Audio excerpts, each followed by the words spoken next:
Hello दोस्तों, मैं हूं मोहम्मद रेहान राही और आप देख रहे हैं digital A to Z channel. आज हम आपके लिए लेकर आए हैं क्लास 12 के लिए इंग्लिश कोर सब्जेक्ट के बारे में पूरा डिटेल स्टडी। आपको हम इसका जो मेन क्वेश्चंस जो एग्ज़ाम में आने वाले हैं, बहुत इंपॉर्टेंट क्वेश्चन जो होंगे उनके बारे में आज हम डिस्कस करेंगे। एक बात मैं आप सभी की जानकारी के लिए बता दूं कि ये जो इंग्लिश कोर सब्जेक्ट आज हम बताने जा रहे हैं, ये आर्ट्स, साइंस, कॉमर्स तीनों स्ट्रीम के लिए है। तो जो आर्ट्स का स्टूडेंट हो, ये उनके लिए भी ये जितना समान कामयाब होगा, इसके साथ ही आपका साइंस के लिए भी उतना ही महत्वपूर्ण है और कॉमर्स स्ट्रीम के स्टूडेंट्स के लिए भी ये उतना ही महत्वपूर्ण है। तो सभी तीनों स्ट्रीम के स्टूडेंट्स इस वीडियो को शुरू से लेकर अंत तक ज़रूर देखिए। तो शुरू करते हैं। आज हम इस मॉडल सेट में शुरू से लेकर अंत तक क्या आपका सिलेबस है, क्या क्वेश्चन है, मार्किंग सिस्टम क्या है, इसके बारे में डिस्कस करेंगे। इसका पूरा total full A to Z answer हम इसमें नहीं बताएंगे। आंसर अगर आपको चाहिए तो आप कमेंट करके बताएंगे, उसके लिए अलग से वीडियो बनाया जाएगा और साथ ही आपको पीडीएफ भी दिया जाएगा। तो शुरू करते हैं। सबसे पहले इंग्लिश का सिलेबस को समझना ज़रूरी है। तो इसमें देखिए 12 में जो इंग्लिश है ये 3 सेक्शन में है। सबसे पहला जो सेक्शन होता है ये आपका कंप्रीहेंशन और नोट मेकिंग कहलाता है, सेक्शन ए। इसमें से आपका 20 मार्क्स होता है। उसके बाद जो सेक्शन होता है यानी कि सेक्शन बी आपका है एडवांस राइटिंग स्किल। आप नाम से ही समझ सकते हैं, राइटिंग स्किल नॉर्मल जो होता है ये उससे थोड़ा कुछ अलग है, एडवांस है। एडवांस का मतलब हो गया आपको थोड़ा सा अलग आपको करना पड़ेगा। इसके लिए थोड़ा बहुत सारी चीज़ों का ध्यान रखना पड़ेगा, तब जाके आपको एग्ज़ाम में आपका अच्छा मार्किंग आएगा। इसमें आपको 35 मार्क्स के क्वेश्चन पूछे जाते हैं। उसके बाद होता है सेक्शन सी लिटरेचर होते हैं। लिटरेचर यानी कि जो आपका किताब है, आप जानते हैं आपका पास 2 किताब है। एक है पहला जो बुक है वो आपका हो गया फ्लेमिंगो है, ठीक है। उसके बाद उसमें आपका 2 है प्रोज और पोएट्री, और उसके बाद दूसरा किताब है आपका विस्टस जो कि सप्लीमेंट्री रीडर है। तो ये दोनों बुक से मिलाकर 45 मार्क्स के क्वेश्चन पूछे जाते हैं।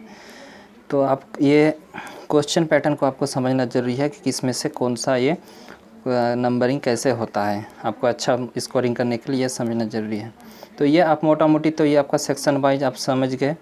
अब आप समझिए कि ये कौन सा क्वेश्चन में किस तरह से कितना मार्किंग कैसे होता है, मार्किंग पैटर्न। पहला जो क्वेश्चन होता है जैसे कि यहाँ पे है, देखिए देख रहे हैं आपको, ये अनसीन पैसेज होता है। अनसीन पैसेज में आपको ये 12 मार्क्स के लिए होता है। इसमें से 6 क्वेश्चन पूछे जाते हैं, 2-2 करके मार्क्स होता है, 12 मार्क्स। तो इसमें उसके बाद दूसरा जो क्वेश्चन होता है ये आपका, ये भी एक पैसेज दिया हुआ रहता है, लेकिन इसमें से क्वेश्चन नहीं पूछता है। इसको आपको नोट मेकिंग करने के लिए बोलता है, और आपका 3 मार्क्स का क्वेश्चन होता है जिसे आपको समरी करने बोलता है। यहाँ पे देख रहे हैं क्वेश्चन नंबर 2 का ए जो है, इसमें नोट मेकिंग होता है। नोट मेकिंग में आपका 5 मार्क्स मिलते हैं। ये बहुत ही इंपॉर्टेंट, आपको मार्क्स बढ़ाने के लिए बहुत ही फ़ायदेमंद रहता है। आप दूसरा वीडियो भी आपका आएगा, इसमें नोट मेकिंग कैसे होता है, कैसे आपको कम शब्दों में कम इसमें आपको ज़्यादा से ज़्यादा मार्क किया जाए, इसके बारे में आपको वीडियो प्रोड्यूस करके दिया जाएगा। उसके बाद उसी तरह होता है आपका समरी राइटिंग। समरी में भी आपको 3 मार्क्स मिलते हैं। वो भी बहुत ही कम शब्द में लिखा जाता है, आपको 80 शब्द से नीचे होना चाहिए। चलिए तीसरा नंबर देखते हैं, एडवांस राइटिंग सेक्शन है।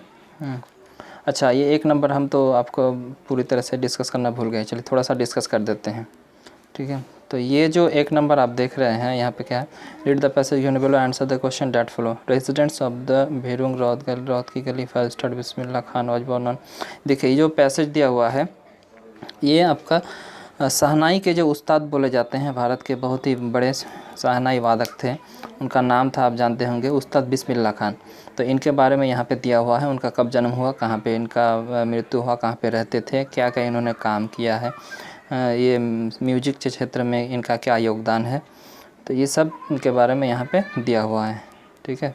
तो ये आपका इसको पूरा देखिए, ये इतना सारा चीज़ दिया हुआ है, इसको शॉर्ट में आपको 80 शब्द में लिखना है, तभी ये समरी बनेगा। इसका ख्याल रखना है, क्योंकि अगर बड़ा हो जाएगा तो फिर वो और समरी नहीं रहा, फिर वो पैसेज का पैसेज बन गया, तो इसमें आपका मार्किंग नहीं होगा।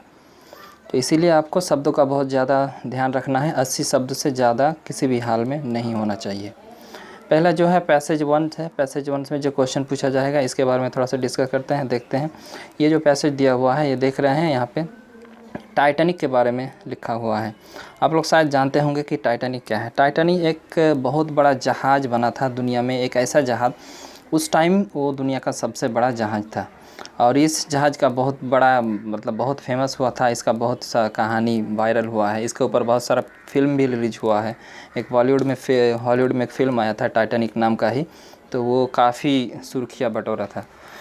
तो ये काफ़ी बहुत इसके किस्से हैं अजीबोगरीब, क्योंकि इसका सबसे बड़ा जो कारण है, ये इतना दुनिया का सबसे बड़ा जहाज़ होने के बाद भी इनका दावा किया गया था कि ये कभी भी नहीं डूबेगी। लेकिन ऐसा हुआ कि ये इसका जो पहला जो यात्रा था, इसी यात्रा में वो जहाज़ डूब गया था। तो इसी के चलते ये पूरा दुनिया भर से ध्यान सभी लोगों का आकर्षित किया। तो इसी चीज़ के बारे में दिया हुआ है कि टाइटैनिक ऐसा था, वो कब ये हुआ। उसका फिर बाद में मलबा मिला समुद्र में, जो डूब गए थे, डूबने के बाद फिर कहाँ पे डूबा, आपका ये अटलांटिक ओशियन में डूबा था। तो ये कहाँ पे कैसे खोजा, फिर बहुत सारे साइंटिस्ट ने मिलकर तो कैसे खोजा है उसके बारे में यहाँ पे इसमें पैसेज में दिया हुआ है। ठीक है, ये जो टाइटैनिक डूबा था आपका, इसको आप याद कर लें। इसका जो डेट था 15 अप्रैल 1912 को ये घटना घटा था। ठीक है, तो अब इसमें क्या क्या क्वेश्चन है उसको मैं थोड़ा सा डिस्कस कर रहा हूँ। What happened on April 15 1912। तो ये देखिए पूछ रहा है 1912 में क्या हुआ था। तो 1912 में टाइटैनिक डूबा हुआ था आपका, अटलांटिक ओशियन में टाइटैनिक डूब गया था। तो इसका हो गया B number. Who is Bob Ballard and what did he discover. Bob Ballard कौन था। ठीक है, देखिए ये बॉब बैलार्ड ही आदमी है, एक यूएस नेवी में बहुत बड़ा ऑफिसर था, और साथ में एक वो ओशियनोग्राफर भी था। ओशियनोग्राफर उसे कहते हैं जो कि ओशियन यानी कि आपका सागर, महासागर के बारे में जो जानकारी पूरा उनके बारे में स्टडी करते हैं, उनको बोलते हैं ओशियनोग्राफर। तो ये एक ओशियनोग्राफर होने के साथ साथ यूएस आर्मी में, यानी कि यूनाइटेड स्टेट्स अमेरिका जिसे बोलते हैं हम लोग, वहाँ के आर्मी में एक बहुत बड़े ऑफिसर थे। इसको आप आगे देखेंगे तो इसका यहाँ पे डायरेक्ट लिखा हुआ है। ठीक है, तो ये आपका हो गया। देखिए अब सी नंबर में है, why does Bob Ballard call it a museum of human history. ये जो टाइटैनिक है इसको उन्होंने कहा था कि ये म्यूज़ियम ऑफ ह्यूमन हिस्ट्री है। तो क्यों कहा, देखिए ये इसमें बहुत सारे ऐसे चीज़ थे, बहुत ही कीमती और बहुत सारे सीखने लायक ऐसे चीज़ थे टाइटैनिक से, जिससे हम बहुत सारा चीज़ सीख हासिल कर सकते हैं। तो इसलिए इसको उन्होंने म्यूज़ियम ऑफ ह्यूमन हिस्ट्री बताए थे। तो हो गया। आगे देखो, why did the people of Belfast refuse to talk about Titanic. देखिए उन्होंने जब इसके खोज के बारे में बहुत सारा जांच पड़ताल करना शुरू किया, लोगों से बातचीत करना चाहा, तो वो जहाँ पे बना था, ये टाइटैनिक जो बना था, बेलफास्ट एक जगह है इंग्लैंड का, वहाँ पे ये बना था।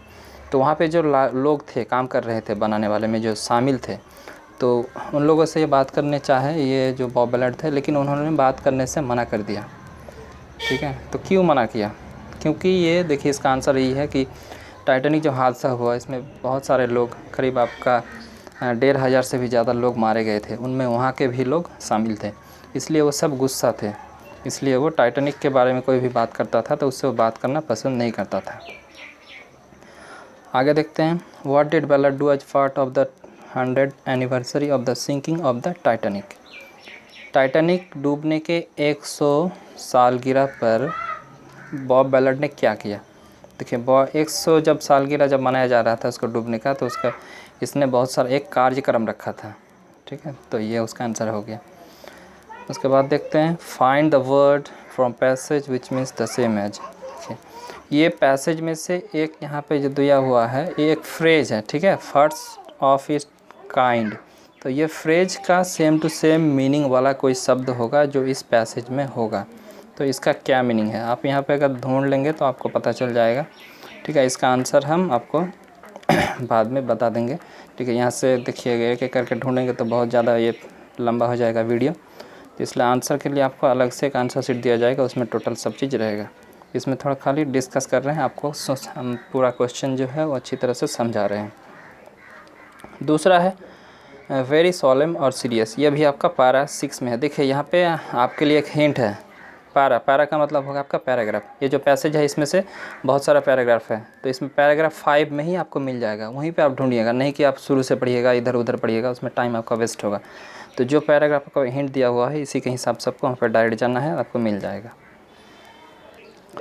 अब हम लोग देखते हैं सेक्शन बी में एडवांस राइटिंग स्किल में, जिसमें 35 मार्क्स होते हैं। इसका जो क्वेश्चन स्टार्ट होता है 3 नंबर से। 3 नंबर में यहाँ पे जो है, यहाँ पे दिया गया है लिखने के लिए, आपको नोटिस लिखने के लिए दिया गया है।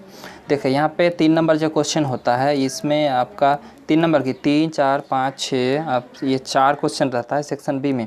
तो ये सबसे आपके लिए केस में सुविधा यह है कि इसमें जितना भी क्वेश्चन है सब और में रहेगा, यानी कि आपको 2 ऑप्शन दिया जाएगा, दोनों में से कोई एक को आपको टच करना है। तो पहला जो 3 नंबर क्वेश्चन रहता है, 3 नंबर में आपको सबसे पहले नोटिस दिया रहेगा या तो फिर इनविटेशन लिखने के लिए बोलेगा। ये दोनों में से कोई एक चीज़ यहाँ पे 3 नंबर में देता है। तो यहाँ पे जो दिया है, यहाँ पे नोटिस लिखने के लिए दिया है कि आपका स्कूल है, स्कूल में आपका कोई आपका हेल्थ अवेयरनेस कैंप ऑर्गेनाइज किया जाएगा, तो इसके बारे में आपको नोटिस लिखना है। तो ये इसमें भी आपको ध्यान रखना है कि इसका जो वर्ड लिमिट है वो 50 शब्दों के अंतर्गत ही होना चाहिए। देखिए इसके बारे में पूरा अगर डिटेल्स में बनाएंगे तो फिर वीडियो बहुत ज़्यादा लंबा हो जाएगा, इसके लिए शॉर्ट में हम थोड़ा सा हिंट देते रहें। देखिए नोटिस जो होता है, नोटिस लिखने के लिए ये जो होता है फ्यूचर टेंस में आपका लिखा जाता है, यानी कि फ्यूचर में कोई प्रोग्राम होने वाला है उसको लेकर आप पहले ही उसको जानकारी दे रहे हैं, यही तो नोटिस होता है ना, जिसको हिंदी में हम लोग सूचना कहते हैं। तो ये सबसे इसके लिए क्या होता है, सबसे पहले आपका स्कूल का नाम लिखा जाता है। स्कूल या जो भी है, जो भी ऑर्गेनाइजेशन है, यहाँ पे आपका स्कूल है इसलिए मैं स्कूल बोल रहा हूँ, उसका नाम लिखा होता है सबसे पहले आपका मिडिल में सबसे ऊपर। उसके बाद लिखते हैं डायरेक्ट नोटिस, NOTICE ऐसा करके लिखते हैं पूरा बड़ा अक्षर में। फिर उसके बाद लिखते हैं डेट, जो डेट है को किस डेट पे ये नोटिस लिखा जा रहा है। उसके बाद नोटिस का क्या हेडिंग है, किस विषय में नोटिस दिया जा रहा है। तो यहाँ पे देखिए ये जो नोटिस है यहाँ पे आपका विषय, इसको पढ़िएगा तो आपको आराम से पता चल जाएगा क्या है, हेल्थ अवेयरनेस कैंप।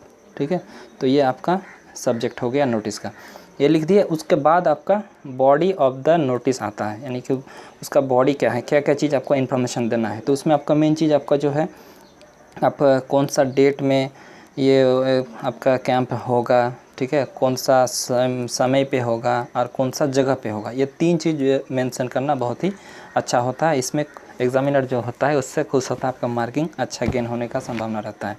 और फिर लास्ट में आपका नाम होता है, उसका सिग्नेचर होता है। तो ये हो गया नोटिस का फॉर्मेट। अब देखिए इसी क्वेश्चन में और दिया हुआ है, यहाँ पे आपको लिखना है क्या है, she has decided to have a party for his friend. देखिए यहाँ पे जो है, यहाँ पे आपका इनविटेशन करना है। हम लोग बोलते हैं शादी ब्याह जैसा होता है जो इनविटेशन देते हैं, तो जैसे कि निमंत्रण पत्र बोलते हैं, ये आपको लिखना है 50 शब्द में। तो ये जो देखिए ये है निमंत्रण, जो हम लोग कार्ड में जो लिखा रहता है उसका थोड़ा सा अलग तरीका है, लेकिन यहाँ पे है, यहाँ थोड़ा सा तरीका हटके है। इसमें भी आपको डिटेल्स में हम वीडियो में अलग से समझाएंगे। तो 3 नंबर हो गया। 4 नंबर में देखिए, 4 नंबर में क्या है, यू डिड नॉट गो। देखिए यहाँ पे बोल रहा है कि आप कहीं घर से बाहर है, पढ़ने के लिए आप बाहर गए हैं। तो ऐसा होता है कि आपका एग्ज़ाम चला आता है, उस बीच आपका होली होता है, लेकिन आप एग्ज़ाम छोड़ के घर नहीं आ सकते हैं। तो आपको कैसा फ़ील हो रहा है, इस चीज़ को आपको लिखना है। तो इसको बोलते हैं फैक्चुअल डिस्क्रिप्शन। ये जो टाइप है लिखने का, राइटिंग स्किल का, तो ये आपको लिखना है 150 शब्दों से नीचे, सॉरी 100 से ज़्यादा आप 125 तक जा सकते हैं, उससे ज़्यादा नहीं जा सकते हैं। तो ये आपको लिखना है, अपना एक्सपीरियंस आपका शेयर करके लिखना है। ठीक, 4। अब देखते हैं इसका और में भी दिया हुआ है, यहाँ पे दिया लास्ट मॉर्निंग ए बस फॉर गुड।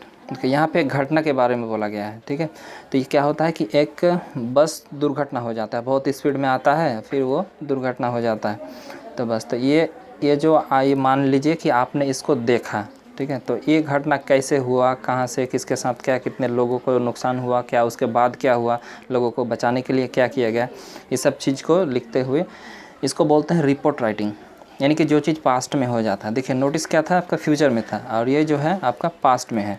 तो इसके लिए भी वर्ड लिमिट होता है आपका ज़्यादा से ज़्यादा 150 से 200 शब्दों के बीच लिखना है। मैं तो कहता हूँ आपका ये शॉर्ट एंड कम्प्रिहेंसिव होने के लिए 150 वर्ड ही काफ़ी है। ठीक है, तो ये हो गया आपका 5 नंबर। देखिए अब 5 नंबर में बोल रहा है कि write a letter to that. देखिए यहाँ पे 5 नंबर में लेटर लिखने के लिए बोल रहा है। लेटर क्या है कि टाइम्स ऑफ इंडिया जो न्यूज़पेपर है उसके एडिटर को लेटर लिखना है। किस लिए लेटर लिखना है, यहाँ पे पढ़ेंगे तो आपको पता चलेगा। देखिए about the decrease in the number of birds in Jamshedpur. देखिए कि जमशेदपुर के मान लीजिए आप रहने वाले हैं, वहाँ पे आपको देखने मिल रहा है कि दिनों दिन पक्षियों की जो संख्या है वो घटती जा रही है। तो इसको कंप्लेन करते हुए आपको ये टाइम्स ऑफ इंडिया के एडिटर को लेटर लिखना है। तो लेटर का अलग से जो वीडियो आपका ऑलरेडी ये है और फिर से नया तरीके से दिया जाएगा, उसमें आप देख लीजिएगा, इसको अच्छी तरह से समझ में आ जाएगा। फिर ये दूसरा वह है, उसका और में है, your Sumit head by girl of जब inter college Dhanbad write letter to the principal. देखिए ये जो था ये आपका टाइम्स ऑफ इंडिया, यानी कि ये आपका मैगज़ीन या न्यूज़पेपर हुआ, उनके जो एडिटर होता है उनके ये एडिटर को लिखने के लिए लेटर है। लेकिन ये और में दिया हुआ है, अगर ये आपको नहीं आता है तो आपको सिंपल नॉर्मल, ये हर कोई जानता है, एप्लीकेशन अपने स्कूल में या कॉलेज के जो प्रिंसिपल होते हैं, हेडमास्टर होते हैं, उनको लिखने के लिए जो है, तो इनको लिखना है एप्लीकेशन। इनका सब्जेक्ट क्या है, career counselling for the senior secondary students. जो सीनियर सेकेंडरी में पढ़ रहे हैं उन सभी के लिए कैरियर काउंसलिंग का आयोजन होना चाहिए, इस बात को कहते हुए आपको लेटर लिखना है। तो ये आपका हो गया 5 नंबर। अब देखते हैं 6 नंबर में। देखिए 6 नंबर में जो क्वेश्चन है तो इसको बोलते हैं आर्टिकल राइटिंग। ठीक है, आर्टिकल थोड़ा सा डिफरेंट टॉपिक है। जिस तरह से देखिए नोटिस आपका फ्यूचर में था, रिपोर्ट आपका पास्ट में था, ये आर्टिकल जो होता है ये आपका ये पास्ट, फ्यूचर और आपका प्रेजेंट तीनों का कम्बिनेशन होता है। ठीक है, तो इसको बोलते हैं आपका ये जो 6 नंबर में दिया गया है। ठीक है, इसको आपका एक थोड़ा सा पढ़ लेते हैं हम। Counselling for protection Jamshedpur article. ठीक है, तो ये आपका आर्टिकल हो गया। इसका भी बहुत नियम है। वर्ड देखिए, जितना सारा एडवांस राइटिंग स्किल के टॉपिक है सबका आपका वर्ड लिमिट का ध्यान रखना बहुत ज़्यादा ज़रूरी है। इसमें भी आप 150 से ज़्यादा ऊपर ना करें तो ही बेटर है।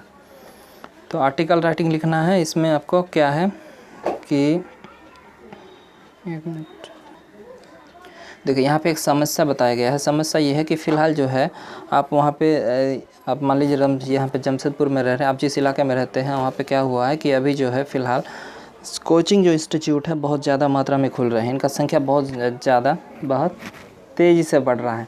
तो ठीक है, तो इसका क्या इम्पैक्ट पड़ता है, इसका क्या नेगेटिव इम्पैक्ट है, क्या पॉजिटिव इम्पैक्ट है, इसका डिस्कस करते हुए आपको एक आर्टिकल बनाना है 150 शब्दों में। ठीक है, या तो फिर ये नहीं लिख सके तो आप दूसरा लिख सकते हैं। ठीक है, ये एक save and love a girl child, save and love a girl child, save a girl child को ही इसमें बढ़ा के थोड़ा save and love a girl child किया गया है। तो सेव ए गर्ल चाइल्ड यानी कि जो हमारे देश में एक बहुत ही ख़राब ये है कि जो भेदभाव होता है, लिंग के अनुसार भेदभाव होता है लड़कों या लड़की में, तो इस चीज़ को बचाने के लिए save a girl child movement government का द्वारा बहुत दिनों से चलाया जा रहा है। तो इसके बारे में लिखना है, कैसे हम गर्ल को सेव कर सकते हैं, लोगों को जागरूक कैसे कर सकते हैं। अब हम लोग आते हैं लिटरेचर में, जहाँ से आपको 45 मार्क्स के क्वेश्चन पूछे जाते हैं। 7 नंबर में जो क्वेश्चन होता है यहाँ पे देखिए कोई भी एक पोएम रहता है, पोएम का पार्ट्स यहाँ पे दिया रहता है। ठीक है, पोएम का डायरेक्ट आपका 6 लाइन 8 लाइन 10 लाइन ऐसा कुछ दिया रहेगा, उसमें सबको पहचानने बोलेगा। जैसे ये नंबर में यहाँ पे पूछा है name the poem and poet, तो ये पोएम का नाम क्या है, पोएट का नाम क्या है। तो इस पोएम का नाम है, आप पढ़ेंगे तो पता चलेगा कि ये माई मदर एट 66 ये पोएम का नाम है। और जो इन्होंने इस पोएम को लिखा था उनका नाम है कमला दास, एक केरला के रहने वाली एक इंडियन पोएट है। इसके बाद what did the poet do after the security check. ठीक है, ये सिक्योरिटी चेक के बाद पोएट क्या करती है। C number what is her childhood fear, poet का बचपन का फियर यानी कि डर क्या था। अब ये इसमें भी एक अच्छी बात है कि ये भी आपका और में दिया रहता है, ये आप नहीं सके तो आपको इधर से आपको ये आप बना सकते हैं। ठीक है, दोनों में से आपकी मर्जी। तो यहाँ पे देखिए बोला गया है ये भी एक पोएम का हिस्सा है। इस पोएम का नाम क्या है, तो ये जो पोएम है an elementary school classroom in a slum, ये पोएम का नाम है। और इनका पोएट है स्टीफन स्पेंडर, जो कि जिनका घर आपका इंग्लैंड है। तो ये हो गया B number why is Shakespeare wicked. अच्छा, ये जो देखिए यहाँ पे कहानी में बताया गया है शेक्सपियर के बारे में। शेक्सपियर कौन थे, शेक्सपियर एक इंग्लिश के बहुत बड़े आपका स्कॉलर है, उसका वर्ल्ड पोएट भी कहते हैं। तो इनको विक्ट बताया गया है। विक्ट का मतलब जो अपना बात जो रहता है उसका कोई वजन नहीं रहता, उसको विक्ट बोलते हैं। क्यों, क्योंकि उन्होंने शेक्सपियर को देखिए आपका मतलब एक टैलेंट या स्कॉलर्स के तौर पर उसको एग्जांपल दिया जाता है। लेकिन वहाँ पे जो इसका स्थिति है, जिस स्कूल के बारे में इस पोएम में लिखा गया है, वहाँ पे उस तरह का कोई भी फैसिलिटी बच्चों को नहीं मिलता है, इसलिए ये विक्ट बताया गया है। Why is the map a bad example, map एक बैड एग्जाम्पल क्यों है, वही सेम रीज़न आपका मिलता जुलता है।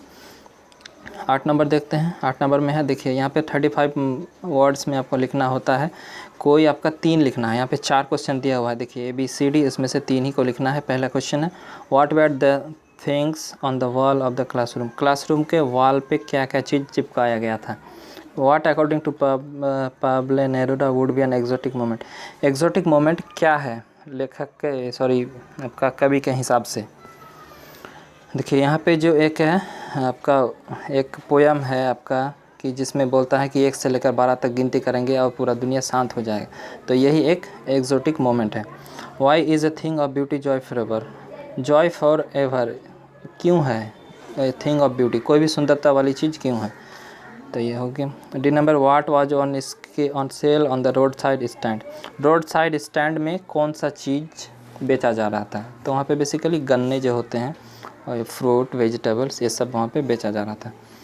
9 नंबर में हम लोग देखते हैं, इसमें भी 35 मार्क्स में इसका आंसर देना होता है। इसमें आपका 6 क्वेश्चन रहता है, 6 में से कोई 5 का आंसर देना होता है, जिसके लिए आपको 2 नंबर करके 10 मार्क्स मिलते हैं। पहला है what did French notice that was unusual about the school that day, ये जो फ्रेंच है, लिटिल फ्रेंच एक स्टूडेंट थे, ये इन्होंने देखा उस स्कूल में दूसरे दिन की तुलना में अलग था, क्या चीज़ हो रहा था उस दिन जो दूसरा दिन से उसको अलग बनाता है। B number what is Saheb looking for in the garbage dumps, garbage dumps में साहेब क्या ढूंढ रहा था।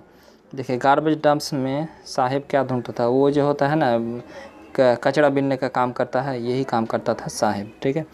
ये वेयर इज ही, वो कहाँ पे है, देखिए यहाँ पे आपका वो जो जहाँ पे रहता था फ़िलहाल वो आपका दिल्ली का सीमापुरी वाला इलाका था, और वो कहाँ से he where has he come from, तो कहाँ से आया था, वो आया था उसका बेसिक जो नेटिव प्लेस था वो बांग्लादेश था, तो बांग्लादेश से आया था। What was the miss adventure that William Douglas speak about, William Douglas कौन सा मिस एडवेंचर के बारे में बात करते हैं, ठीक है। डी नंबर में हु वाज डैनी कैसे, डैनी कैसे कौन था। देखिए डैनी कैसे बहुत आपको जानना है, वो आप पढ़ेंगे तो इसमें पता चलेगा। डैनी कैसे एक आपका फुटबॉल प्लेयर था। How did the old crofter earn 30 crores, यहाँ पे एक पोयम है, एक आपका इसमें कहानी है ओल्ड क्रॉफ्टर के बारे में, ये 30 करोड़ कैसे कमाया। देखा आप अगर इसको पढ़ेंगे तो आपको पता चलेगा कि वो जो है 30 करोड़ जो कमाया था, वो बैल उसके पास था, उससे वो दूध बेचता था, तो उससे उसको 30 करोड़ मिला था। Which language would replace French in schools, अच्छा फ्रेंच लैंग्वेज के बदले में कौन सा लैंग्वेज यहाँ पे बदलने वाला था, कौन सा लैंग्वेज पढ़ाया जाना, वो जो आपका पहला चैप्टर है इसी में है। तो आपको पहले फ्रेंच पढ़ाया जा रहा था, तो अभी उसमें जर्मनी का कब्जा हो गया था उस स्कूल में, उस स्कूल वाला इलाके में, पूरा देश में, तो फिर उस लैंग्वेज को हटाकर आपका जर्मन लैंग्वेज पढ़ाने का सरकार से फरमान जारी हुआ, तो हो जाएगा आपका जर्मन लैंग्वेज। अब देखते हैं 10 number, answer the following question है। एक इसको आपका लिखना है 125 शब्द में, आपका एक ही सिंगल क्वेश्चन है और उसका और में दिया हुआ है, दोनों में से कोई एक पार्ट को आपको लिखना है। How did the instructor make Douglas a good swimmer, instructor ने डॉगलस को, देखिए डॉगलस जो है वो आपका राइटर का नाम है, उसको एक गुड स्विमर अच्छा तैराक कैसे बना दिया। देखिए उनके पीछे बहुत दिन तक रहे, करीब आपका 6 महीना साल भर तक उसको ट्रेनिंग दिए, प्रॉपर वे में ट्रेनिंग दिए, तो उसके बाद उसको एक अच्छा तैराक बना दिए।